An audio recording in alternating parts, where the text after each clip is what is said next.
സമസ്ത 100-ാം വാർഷികത്തോടനുബന്ധിച്ചുകൊണ്ട് ഇരു സമസ്തകളും വിവിധ കലാപരിപാടികളുമായി മുന്നോട്ട് പോകുകയാണ്. നമുക്കറിയാം, ഇക്കഴിഞ്ഞ ആഴ്ചയാണ് ജിഫ്രി മുത്തുക്കോയ തങ്ങൾ നയിക്കുന്ന കേരള യാത്രയുടെ സമാപനം അങ്ങ് കർണാടകയിൽ നടന്നിട്ടുള്ളത് എന്നുള്ളതാണ്.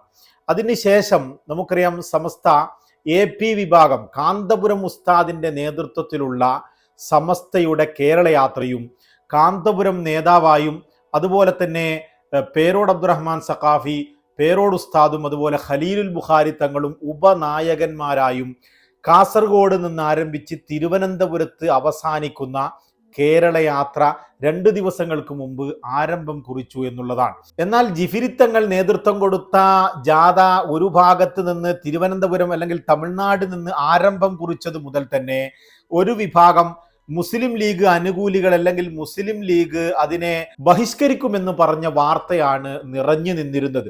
അങ്ങനെ മലപ്പുറത്ത് എത്തിയപ്പോൾ തിരുവനന്തപുരത്തോ മറ്റോ അല്ലെങ്കിൽ ജാഥയുടെ തുടക്കത്തിൽ തന്നെ മുസ്ലിം ലീഗ് നേതൃത്വം ഉദ്ഘാടനം ചെയ്യേണ്ടിയിരുന്നത് ചില പ്രശ്നങ്ങളാൽ ചിലർ വഴിമുട്ടി നിന്നതുകൊണ്ടായിരിക്കാം. ഒരുപക്ഷെ ചിലർ പങ്കെടുത്തില്ല.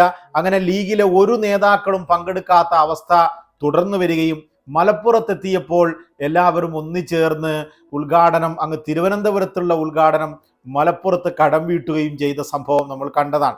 ഏതായാലും ആ യാത്ര വളരെ ഉഷാറായി കഴിഞ്ഞു എന്ന് തന്നെ വേണം പറയാൻ. എന്നാൽ ഇപ്പോൾ കാന്തപുരം ഉസ്താദിന്റെ യാത്ര തുടങ്ങുമ്പോൾ തന്നെ തികച്ചും വ്യത്യസ്തമായി മുസ്ലിം ലീഗ് പ്രവർത്തകരുടെ അഭിവാദ്യം ചെയ്യലും കാന്തപുരത്തെ സ്വാഗതം ചെയ്തുകൊണ്ടുള്ള പ്രകടനങ്ങളും മറ്റുമാണ് കണ്ടുകൊണ്ടിരിക്കുന്നത് എന്നുള്ളതാണ്. നമുക്ക് എല്ലാം പറയുന്നതിന് മുമ്പ് മുസ്ലിം ലീഗ് കാന്തപുരത്തെ സ്വാഗതം ചെയ്തുകൊണ്ട് അഭിവാദ്യങ്ങൾ അർപ്പിച്ചുകൊണ്ട് നടത്തുന്ന ഒരു പ്രകടനം കാണാം.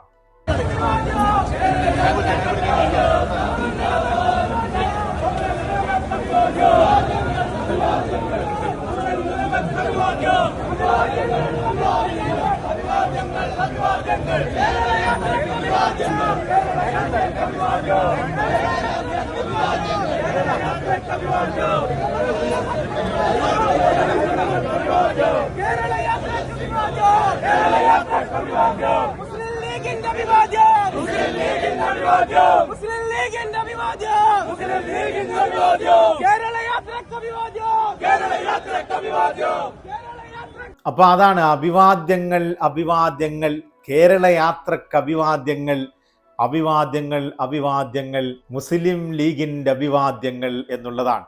നമുക്കറിയാം, ഇതേ മുസ്ലിം ലീഗ് അല്ലെങ്കിൽ മുസ്ലിം ലീഗ് അനുഭാവികൾ എന്ന് പറയുന്ന സമസ്തക്കാർ മറ്റൊരു യാത്ര ഒരു പരിധിവരെ ബഹിഷ്കരിക്കുമ്പോഴാണ് ഇവിടെ ആർക്കും കടന്നു വരാവുന്ന രീതിയിൽ ഒരു പ്രശ്നങ്ങളുമില്ലാതെ അഭിവാദ്യമർപ്പിക്കുന്നവർക്ക് അഭിവാദ്യമർപ്പിക്കാം. രാഷ്ട്രീയക്കാർ ഇന്ന രാഷ്ട്രീയക്കാരുടെ അഭിവാദ്യ ഘടകമാണെന്ന് പ്രത്യേകിച്ച് പറയേണ്ടതില്ല. എല്ലാവരെയും സ്വീകരിക്കുന്നു, എല്ലാവരുമായും സമദൂരം പാലിക്കുന്ന ഒരു ദീനീ സംഘടനയെ എത്തരത്തിൽ നയിക്കണമെന്ന കൃത്യമായ ബോധത്തോടുകൂടി, എന്തിലധികം തനിക്ക് ശേഷം സംഘടനാ നേതൃത്വത്തിലേക്ക് വരുന്നവർ ആരൊക്കെയാണെന്ന് ചൂണ്ടിക്കാണിക്കുന്ന രീതിയിലായിരുന്നു ഉപനായകന്മാരെ കൂട്ടിയുള്ള ഈ ഒരു 3ാമത്തെ കാന്തപുരം ഉസ്താദിൻ്റെ കേരള യാത്ര എന്ന് പറയുന്നത്. ഈ എല്ലാ രാഷ്ട്രീയക്കാരോടും സമദൂരം പാലിക്കുന്നത് കൊണ്ട് തന്നെ ആർക്കും ബഹിഷ്കരിക്കാൻ കഴിയില്ല. ആർക്കും തന്നെ പ്രത്യേകിച്ച് ഈ ഒരു സാഹചര്യത്തിൽ കാന്തപുരത്തെ ബഹിഷ്കരിക്കാനേ കഴിയില്ല എന്നുള്ളത് മറ്റൊരു വാക്കാണെങ്കിലും മറ്റൊരു സാഹചര്യമാണെങ്കിലും, കാരണം നിയമസഭാ തെരഞ്ഞെടുപ്പും മറ്റുമൊക്കെ വരാൻ പോകുന്നു. അല്ലെങ്കിലും ആരുമായും കൃത്യമായ അകലം പാലിച്ചുകൊണ്ടായിരുന്നു കാന്തപുരം ഉസ്താദിൻ്റെ ഇതുവരെയുള്ള ജൈത്രയാത്ര എന്നുള്ളത് കൊണ്ട് തന്നെ ആർക്കും കൂടുതൽ എടുക്കുവാനോ ഏതെങ്കിലും ഒരു രാഷ്ട്രീയ പാർട്ടിക്ക് ബഹിഷ്കരിച്ചു കളയാനോ കഴിയുന്ന പ്രശ്നം തന്നെ ആ ഒരു സംഘടനാ സെറ്റപ്പിൽ ഇല്ല എന്നുള്ളത് കൊണ്ട് അത്തരത്തിലുള്ള ഒന്നും നടക്കില്ല. പക്ഷേ ഇവിടെ മുസ്ലിം ലീഗ് നമുക്കറിയാം എക്കാലത്തും ഈക്യ വിഭാഗം സമസ്തയുമായി ചേർന്ന് നിൽക്കുന്ന ഒരു സാഹചര്യമാണ് കണ്ടുവരുന്നതെങ്കിൽ ഇതിൽ നിന്ന് തികച്ചും വ്യത്യസ്തമായി ഈക്യ വിഭാഗത്തിൻ്റെ ജാഥയെ പലപ്പോഴും തുടക്കകാലങ്ങളിൽ ബഹിഷ്കരിച്ച ലീഗിൻ്റെ അണികൾ തന്നെ ഇപ്പോൾ കാന്തപുരത്തിൻ്റെ ജാഥയെ തുടക്കത്തിൽ തന്നെ സ്വീകരിക്കുന്ന ഒരു കാഴ്ചയാണ് കണ്ടത്. ഈ പഞ്ചായത്ത് ത്രിതല പഞ്ചായത്ത് തെരഞ്ഞെടുപ്പിന് ശേഷം പോലും കോഴിക്കോട് ജില്ലയിലെ മുസ്ലിം ലീഗ് നേതാക്കൾ മർക്കസിൽ പോവുകയും കാന്തപുരത്തെ സന്ദർശിക്കുകയും ഒക്കെ ചെയ്ത ചില ഫോട്ടോസുകളും മറ്റുമൊക്കെ അതും കാണാനിടയായി. പഴയ കാലങ്ങളിൽ നിന്നൊക്കെ വ്യത്യസ്തമായി മുസ്ലിം ലീഗ് ഇരു സംഘടനകളുമായും സമദൂരം പാലിക്കുവാനും അല്ലെങ്കിൽ കൃത്യമായ അടുപ്പത്തിലേക്ക് എത്തുവാൻ ശ്രമിക്കുന്നതിൻ്റെ കൂടി ചില ഉദാഹരണങ്ങളാണ് ഇപ്പോൾ കണ്ടുകൊണ്ടിരിക്കുന്നത്. ഒരു വലിയ വിഭാഗമാണ് സമസ്ത AP വിഭാഗം എന്ന് പറയുന്നത്. വലിയ സംഘടനാ സെറ്റപ്പിൽ നീങ്ങിപ്പോകുന്ന ഒരു കേരളത്തിലെ ഒരു മുസ്ലിം സംഘടനയാണ്. ഈ ഒരു സംഘടനയെ ഇനിയും മാറ്റി നിർത്തിയുള്ള മുന്നോട്ട് പോകലല്ല വേണ്ടത് എന്ന് കുറച്ച് കാലങ്ങൾക്ക് മുമ്പ് തന്നെ മുസ്ലിം ലീഗിൽ ചിന്തയുണ്ടായിട്ടുണ്ട് എന്നുള്ളതാണ്. പഴയ കാലം പോലെ വിദൂരങ്ങളിലേക്ക് നിർത്തുന്ന സാഹചര്യം ഇപ്പോൾ കണ്ടുവരുന്നില്ല. പലപ്പോഴും മർക്കസിൻ്റെ സ്ഥാപനങ്ങളിലും കാന്തപുരം ഉസ്താദിനെയും ഒക്കെ മുസ്ലിം ലീഗ് നേതാക്കൾ, പ്രത്യേകിച്ച് പാണക്കാട് തങ്ങളും അതുപോലെ കുഞ്ഞാലിക്കുട്ടി സാഹിബും ഒക്കെ സന്ദർശിക്കുന്നതും മറ്റുമൊക്കെ നമ്മൾ കണ്ടിട്ടുള്ളതുമാണ്. ഏതായാലും ഈ മാറ്റം നമ്മൾ ഉൾക്കൊള്ളേണ്ടതാണ്. നമുക്ക് ഏവർക്കും അതൊരു സന്തോഷത്തിൻ്റെ നിമിഷങ്ങളായി തന്നെ എണ്ണാവുന്നതാണ്. ഇരു സംഘടനകളുമായും മുസ്ലിം ലീഗ് അടുക്കണമെന്ന അഭിപ്രായക്കാരനാണ് ഞാൻ. മുസ്ലിം സമസ്തയിലെ ഇരു സംഘടനകളും ഐക്യത്തിൽ തന്നെ മുന്നോട്ട് പോകണമെന്ന് ചിന്തിക്കുന്ന ഒരാളും കൂടിയാണ് ഞാൻ. ഇരു സംഘടനകളുടെ യാത്രയെക്കുറിച്ചും വളരെ നന്നായി തന്നെ സംസാരിച്ചുകൊണ്ട് വീഡിയോ ചെയ്ത വ്യക്തി കൂടിയാണ് ഞാൻ. ഏതെങ്കിലും ഒരു സംഘടനയുടെ ജാഥയെ ഇകഴ്ത്താൻ ഞാൻ ശ്രമിച്ചിട്ടില്ല എന്നുള്ളതാണ് മറ്റൊരു വിഷയമെന്ന് പറയുന്നത്. ഏതായാലും കാന്തപുരം ഉസ്താദിൻ്റെ ഈ യാത്ര ആദ്യത്തെ യാത്രയല്ല.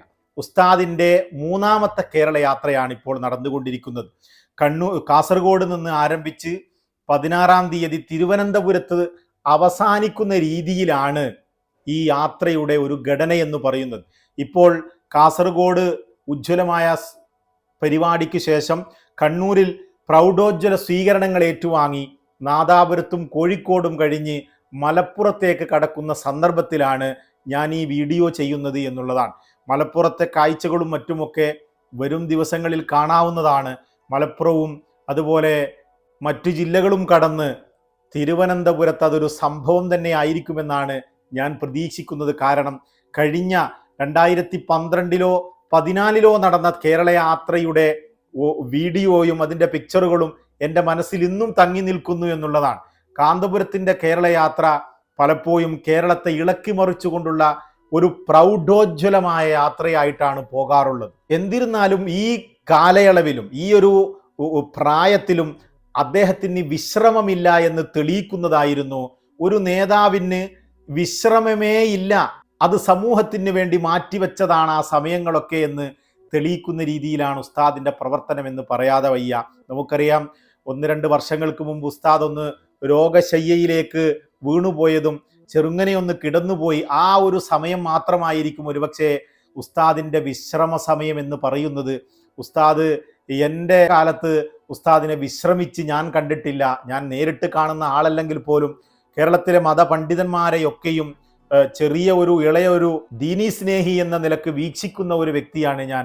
കാന്തപുരം ഉസ്താദ് നിരന്തരം യാത്രയും നിരന്തരം പരിപാടികളും നിരന്തരം അഹ്ലുസുന്നത്തി വൽ ജമാഅത്തിന് വേണ്ടിയുള്ള പ്രയത്നത്തിലും ഓട്ടത്തിലും തന്നെയാണ്. അദ്ദേഹത്തിന് വിശ്രമിക്കാൻ സമയം കിട്ടിയിട്ടില്ല എന്ന് തന്നെ വേണം പറയാൻ. അദ്ദേഹം ഈ വാർദ്ധക്യ സമയത്തും ഇപ്പോൾ ഈ ഒരു രോഗശയ്യയിൽ നിന്ന് ആരോഗ്യത്തിലേക്കൊന്ന് കാലെടുത്ത് വെക്കുമ്പോൾ ഈ ഒരു പ്രായത്തിലും സമുദായത്തിന് വേണ്ടി സമൂഹത്തിന് വേണ്ടി കേരളത്തിൽ അങ്ങുന്നിങ്ങോളം യാത്ര ചെയ്തുകൊണ്ടിരിക്കുകയാണ് എന്നുള്ളതാണ്. നമുക്കേവർക്കും ഈ ഒരു വിഷയത്തിൽ പാഠമുണ്ട്. ഉസ്താദിൻ്റെ തൗഫീഖ് എന്ന് പറയുന്നത് വളരെ വലിയ ഒരു തൗഫീഖാണ് എന്ന് തന്നെ വേണം നമ്മൾ പറയാൻ. അദ്ദേഹം നടത്തിയ വിദ്യാഭ്യാസ വിപ്ലവങ്ങൾ ഇന്ത്യയിൽ ഏതെങ്കിലും ഒരു മുസ്ലിം പണ്ഡിതൻ നടത്തിയിട്ടുണ്ടോ? കേരളത്തിൽ എന്ന് നമ്മൾ പറയണ്ട, കേരളത്തിൽ എന്തായാലും ഇല്ല എന്ന് നമുക്കറിയാം. ഇന്ത്യയിൽ ഏതെങ്കിലും ഒരു മുസ്ലിം പണ്ഡിതൻ നടത്തിയിട്ടുണ്ടോ? അദ്ദേഹം സുന്നത്ത് ജമാഅത്തിന്റെ സനതായ വീക്ഷണത്തിൽ സമസ്തയെ മുന്നോട്ട് കൊണ്ടുപോകുവാൻ സമസ്തയെ പുനഃസംഘടിപ്പിക്കുകയും അതിനുശേഷം അദ്ദേഹത്തിൻ്റെ ശിഷ്യന്മാരായ വലിയ വലിയ പണ്ഡിതന്മാരെ വാർത്തെടുക്കുകയും ആ പണ്ഡിതന്മാർ വലിയ വലിയ കോളേജുകളും സ്ഥാപനങ്ങളും ഒക്കെ നിർമ്മിക്കുന്നത് അത് കാന്തപുരം ഉസ്താദ് ഇങ്ങനെ നേരിട്ട് കാണുകയും ആ ശിഷ്യന്മാർക്ക് വലിയ വലിയ ശിഷ്യന്മാരുണ്ടാവുന്നത് കൂടി കാണാൻ ഭാഗ്യം ലഭിച്ച ഒരു വലിയ മഹാപണ്ഡിതനാണ്. പണ്ഡിതന്മാർക്ക് ഒരുപക്ഷെ മക്കളെക്കാളും താൻ പഠിപ്പിച്ചു വിട്ട ശിഷ്യന്മാർ ഉയർന്നു കാണുക എന്നുള്ളത് വലിയ ഭാഗ്യം തന്നെയാണ്. അവർക്ക് മക്കളെക്കാൾ ഒരുപക്ഷെ ഈ ശിഷ്യന്മാരോട് സ്നേഹമുള്ള ഗുരുക്കന്മാരുണ്ട് എന്നുള്ളതാണ്. പക്ഷേ കാന്തപുരം ഉസ്താദിൻ്റെ മകനും നമുക്കറിയാം നോളജ് സിറ്റി പോലെയുള്ള വിപ്ലവകരമായ ഈ ഒരു വിദ്യാഭ്യാസ സമുച്ചയത്തിൻ്റെ പിന്നിൽ പോലും ഹക്കീം അസ്ഹരി ഉസ്താദിൻ്റെ കൈകളായിരുന്നു എന്നുള്ളത് വളരെ കൃത്യമായി നമുക്ക് മനസ്സിലാവുന്നതാണ്. ഉസ്താദിൻ്റെ മകനും വളരെ വലിയ കാഴ്ചപ്പാടുള്ള, വളരെ വലിയ നേതൃപദവി വഹിക്കുവാൻ കഴിവുള്ളയാളും നല്ല ദീനീ ബോധമുള്ള ഒരു പണ്ഡിതനും കൂടിയാണ് എന്നുള്ളത് എല്ലാ നിലക്കും വലിയ തൗഫീക്ക് ലഭിച്ച ഒരു വ്യക്തിയാണ് കാന്തപുരം ഉസ്താദ് എന്നത്. ആ ഉസ്താദിൻ്റെ മൂന്നാമത്തെ കേരള യാത്രക്ക്, അതും നിയമസഭാ തെരഞ്ഞെടുപ്പിൻ്റെ തൊട്ടു മുമ്പുള്ള ഈ ഒരു യാത്രക്ക് കേരളത്തിലെ ഭൂമികയിൽ തന്നെ വളരെ വലിയ പ്രാധാന്യമുണ്ട് എന്നുള്ളത് നമുക്ക് നിസ്സംശയം പറയാനാകും. അത് മാത്രവുമല്ല, മനുഷ്യരോടൊപ്പം എന്ന ശീർഷകത്തിലാണ് ഈ യാത്ര. ഈ ഒരു സാഹചര്യം എന്ന് പറയുന്നത് തീർച്ചയായും കേരളത്തിലെ ഇപ്പോഴത്തെ സാഹചര്യം, മതങ്ങളെ വേർതിരിച്ചുകൊണ്ട് കേരളത്തെ മുറിക്കാൻ ശ്രമിക്കുന്ന ചില സമുദായ നേതാക്കൾ വായ്നാടുന്ന ഈ ഒരു സമയത്ത് ഈ ഒരു ശീർഷകം എന്ന് പറയുന്നത്, ഈ ഒരു മുദ്രാവാക്യം എന്ന് പറയുന്നത് എന്തുകൊണ്ടും കേരള ജനതയുടെ കാതിൽ മുഴങ്ങേണ്ട ശീർഷകം തന്നെയാണ് എന്നുള്ള കാര്യത്തിലും യാതൊരു സംശയവുമില്ല. ഓരോ കാലഘട്ടത്തിനും ഒതുങ്ങുന്ന ഇണങ്ങുന്ന ശീർഷകങ്ങളും മുദ്രാവാക്യങ്ങളുമായിട്ടാണ് കാന്തപുരം ഉസ്താദിൻ്റെ യാത്ര കേരളത്തിലൂടെ കടന്നുപോയിട്ടുള്ളത് എന്നതിന് ഏറ്റവും വർത്തമാനവും അതിനൊരു വലിയ ഉദാഹരണം കുറിച്ചുകൊണ്ടാണ് ഈ ഒരു പ്രായത്തിലും കാന്തപുരം ഉസ്താദിൻ്റെ യാത്ര കടന്നു പോകുന്നത്. എല്ലാവിധ അഭിവാദ്യങ്ങളും നേർന്നുകൊണ്ട് തൽക്കാലം വിടാം. നമുക്ക് വീണ്ടും കാണാം.